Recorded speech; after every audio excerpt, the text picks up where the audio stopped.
After Jason received his quest to fetch the Golden Fleece, he set straight to organizing the long journey to Colchis. Under Athena's divine inspiration, a builder named Argos constructed a magnificent ship for Jason, capable of sailing across the world and back. Wow, nice work, Argos. How about we call it the Jaso? I've got a better idea. And for a ship as exceptional as the Argo, Jason knew he'd need a crew to match. So he sent word out, and in time, the most famous heroes from all around flocked to join in on the quest. 53 heroes, to be exact, who I now have to draw all of, I guess. There was Orpheus, the famous Thracian bard and son of the muse Calliope, Asterion of Pyrasia, the aged warrior Polyphemus of Larissa, not to be confused with Polyphemus the giant one-eyed shepherd. They get each other's mail all the time, it's really annoying. Jason's maternal uncle Iphiclus, Admetus of Phyrae took a break from his situationship with Apollo to join in. Also the cunning sons of Hermes, Eurytus and Ichion, along with their paternal half-brother Aethalides, who possessed a flawless memory. Coronis, son of the indestructible centaur-slaying hero Caeneus. Mopsus the seer. Eurydamas, son of Clytemnestra. Menodius, prince of Phthia. Eurytion, son of Iris, and Erybotes, son of Teleus, came along with Oileus, king of Locris. Then Canthus of Euboea. Cleidius and Iphitus, sons of Eurytus, but not the Eurytus I just mentioned, a different one. The heroic brothers Telamon and Peleus, who is not to be confused with Pelias, the villain. Butes and Phileris of Athens. The sailor Typhus, who would serve as the Argos helmsman. Phlius, son of Dionysus. The grandsons of Neleus, Teleus, Areus, and Leodosius. Told you his descendants would show up. Even Heracles took a break from his 12 labors to join in, along with his arms bearer and really good pal Hylas. There was also Nauplius, son of Clytoneus, son of Nobilus, son of Lernus, son of Proteus, son of Nauplius I,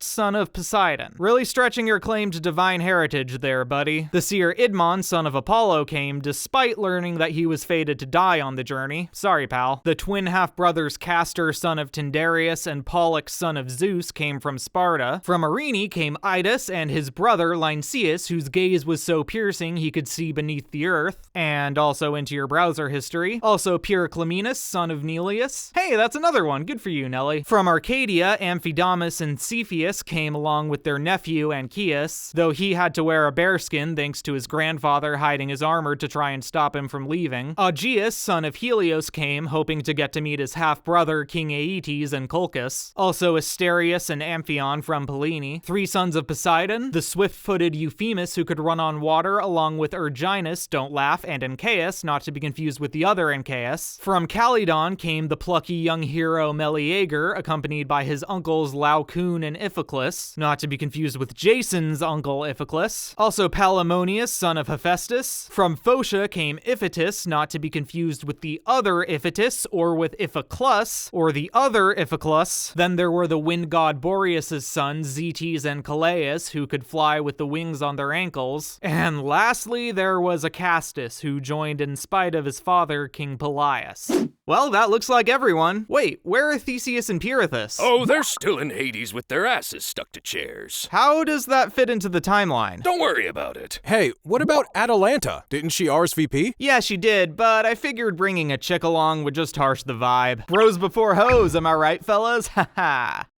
That's really sexist, man. Aye, as long as this toxic boys' club mentality is normalized, women will only continue to be unfairly excluded from positions befitting their merit. Do better, Jason. Oh no, I didn't really mean, I was just... I'm sorry guys, I misread the vibe here. I'm gonna go say bye to my parents. I'll meet you at the beach. And Jason went to the house of his father Aeson, who now lay bedridden in his old age. Well, Dad, I'm off to make you proud, and when I return, I'll take what's ours back from Pelias. Aw, thanks. I will bring unparalleled fame and glory to our house. It's so nice to have supportive parents. Oh, alas for my folly! Would that I had straightway given up my life when I heard King Pelias proclaim his evil behest. For now, I shall pine away like a bondwoman in these empty halls for love of thee, my only son for whom I loosed my virgin zone first and last. Hey, don't worry, Mom. And definitely don't talk about loosing your virgin zone again. again. I'll be back before you know it. This epic quest is exactly the sort of thing I spent all those years training with Chiron for. If I can't do this, I'd just be a complete and utter failure. Anyway, gotta go. And Jason swiftly caught up with his comrades as they were marching out of the city.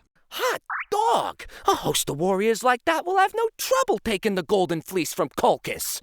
Sure, but first they'll have to get all the way to Colchis. It's a suicide mission and Pelias knows it. Why else would he be sending some kid who's never even been on a quest? Well, I guess anyone with enough attention will attract haters. That'll make it all the better when I return victorious. Hey, come on, I haven't even left yet. Soon, the Argonauts arrived before their ship and sat to discuss their plans. All right, it seems everything's in order. All we need now is to choose a leader for this voyage. It's only fitting that, among such a great host, we should choose the bravest, the strongest, the most— You mean like Heracles? My vote's for Heracles. Yeah, me too. And me. Hey, he's objectively the right answer. Well, I mean, I think first we should, Comrades, let no one offer this honor to me, for I will not consent, and I will forbid any other to stand up. Let the hero who brought us together himself be the leader of the host. Oh, okay. All right, Jason then. If you say so. Thanks, guys. Your faith in me means a lot. And so the Argonauts launched their vessel into the sea, then began a feast to Apollo. But amidst the merrymaking, Jason sat solemnly, contemplating the challenges ahead. What are you sulking about, kid? No need to cower in fear as long as you've got the mighty Edos on your side. My spear can take down any foe, even a god. I think you've had enough wine there, Idas. Or have you forgotten what happens to those who disrespect the immortal gods? Oh no! Has your father, the god of twinks, foretold my doom to you? Oh no, wait, you're the one doomed to die on this voyage! No one calls Apollo a twink, even if it is true! Hey now, fellas, why don't we simmer down a bit? Why don't you keep your... Huh? Hey, that's a sick bassline, Orpheus! Yeah, I don't even remember what we were mad about now. Hey, can you play Theogony? I have everything under control. I have everything under control. When dawn came the next morning, the Argonauts finally boarded the ship and set out, rowing to the sound of Orpheus's music. And standing on the beach with his wife, Jason's mentor Chiron watched the Argo disappear into the sea. Well, there he goes. Hopefully I'll see him again. I'm sure he'll make you very proud, dear. I did my best with what I had. The rest is up to the fates. So, this kid Pelias dropped off is supposed to be indestructible? Mostly, like 95% of him. Sounds promising. Come on, kid, you'll be benching 250 by next week, or you can kiss your breakfast privileges goodbye.